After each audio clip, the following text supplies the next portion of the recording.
हरे कृष्णा। स्वागत आपका इस चैनल पर। हरतालिका तीज की आप सभी को हार्दिक शुभकामनाएं।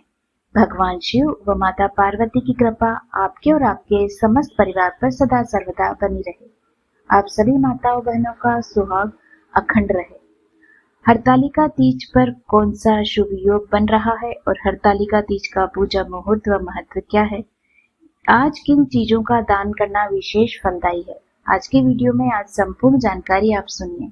बस आपसे एक अनुरोध है कि अगर आपको यह जानकारी व वीडियो अच्छी लगे तो प्लीज सब्सक्राइब तो अवश्य कीजिएगा। हरतालिका तीज का त्योहार हिंदू धर्म में हरतालिका तीज के व्रत का विशेष महत्व है। हिंदू पंचांग के अनुसार हर एक वर्ष भाद्रपद माह के शुक्ल पक्ष की तृतीया तिथि को हरतालिका तीज का पर्व मनाया जाता है। इस दिन भगवान शिव और माता पार्वती की विधि विधान के साथ पूजा की जाती है। विवाहित महिलाएं व्रत रखते हुए पूजा पाठ करती है। हरतालिका तीज पर सुहागिन महिलाएं दिन भर निर्जला व्रत रखती है। धार्मिक मान्यता के अनुसार माता पार्वती ने भगवान शिव को पति के रूप में पाने के लिए पहली बार हरतालिका तीज का व्रत किया था। हरतालिका तीज की तिथि 2024 में कब रहेगी?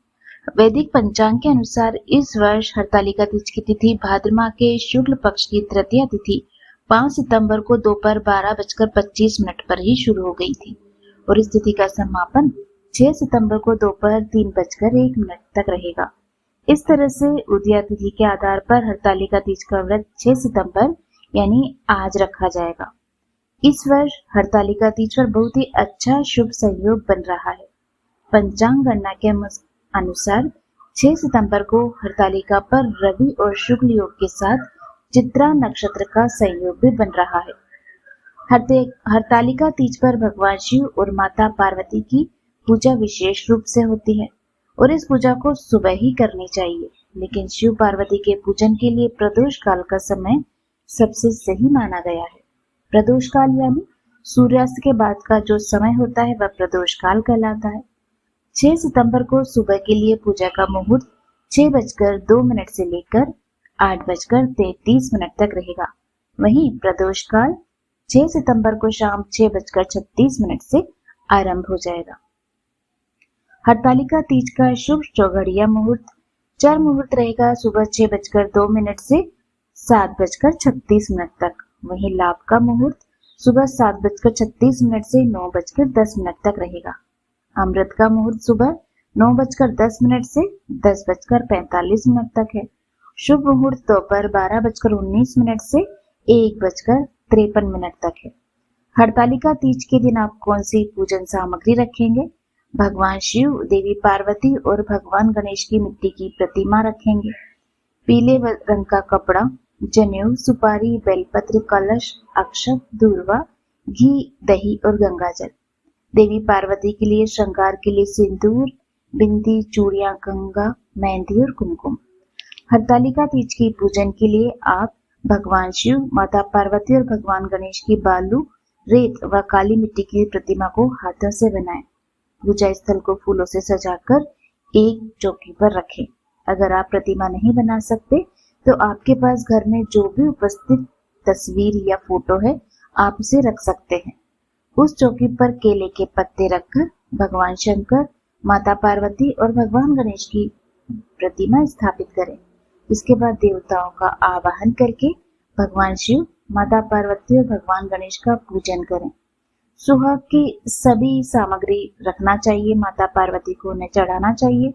इस व्रत की मुख्य परंपरा है, इसमें शिव जी को धोती और अंगूछा चढ़ाया जाता है। ये सुहाग की सामग्री को सास के चरण स्पर्श करने के बाद दान कर दिया जाता है। आज के दिन किन चीजों का दान करना विशेष फलदायी है? हरतालिका तीज के दिन सुहागिन महिलाओं को दान करके व्रत का पारण करना चाहिए। दान करने के लिए सुहाग की सामग्री मेहंदी, चूड़ी, बिछिया, काजल, बिंदी, कुमकुम, सिंदूर, कंघी, श्रीफल, कपूर, घी, तेल, चंदन, अबीर, कलश तथा दीपक। श्रृंगार के सामान का दान क्यों किया जाता है? क्योंकि माता पार्वती ने भगवान शिव को पाने के लिए, अखंड सौभाग्य पाने के लिए यह व्रत किया था। धार्मिक शास्त्र के अनुसार ये दान ब्राह्मणों को किया जाता है क्योंकि ऐसा माना जाता है कि उनको दिया गया कोई भी सामान या कार्य में भगवान तक पहुंचने का एक माध्यम होता है। इस दिन आप उड़द की दाल और चने की दाल का भी दान कर सकते हैं। अनाज और फल के साथ उड़द और चने की दाल का दान करना भी शुभ फलदायी है। इस दिन विवाहित महिलाओं को ये सभी चीजें दान करने के बाद ही पानी पीना चाहिए। गुड़ का दान। हरतालिका तीज पर गुड़ का दान करने से शुभ फल की प्राप्ति होती है। ऐसा माना जाता है कि जब महिलाएं गरीबों को गुड़ दान करती है तो उन्हें स्वास्थ्य में लाभ मिलता है। वहीं चावल का दान। हरतालिका तीज पर कुछ घरों में सीधा निकालने की भी प्रथा है। इसमें चावल जरूर रखना चाहिए। इससे घर में सुख और समृद्धि आती है, साथ ही शुक्र ग्रह से संबंधित जो भी दोष होते हैं वह समाप्त होते हैं। आज के दिन आप वस्त्र का दान भी कर सकते हैं। इस दिन सुहागिन महिलाओं को वस्त्र का दान करना शुभ माना गया है। किसी ब्राह्मण महिला या गरीबों को आप वस्त्र दान कर सकते हैं। मान्यता है कि इससे महादेव और माता पार्वती प्रसन्न होती है और अखंड सौभाग्य का वरदान मिलता है। ऐसा करने से आपकी ग्रह की स्थिति में भी सुधार होता है। फल का दान। सुहागिन स्त्रियों के लिए हरतालिका तीज का व्रत का बहुत महत्व है। ऐसी मान्यता है कि दिन सुहाग के सामान के साथ मंदिर में अगर फलों का दान करते हैं तो सुख समृद्धि आती है, साथ ही दाम्पत्य जीवन भी खुशहाल होता है। उम्मीद करती हूँ आपको संपूर्ण जानकारी पसंद आई होगी। अगर आप हरतालिका तीज की कहानी सुनना चाहते हैं तो आप हमारे चैनल पे अवश्य सुनिए। भगवान शिव और माता पार्वती की कृपा सदा सर्वदा आप सभी पर बनी रहे। मिलते हैं आपसे अगले वीडियो में। तब तक आप सभी स्वस्थ रहें, खुश रहें। धन्यवाद।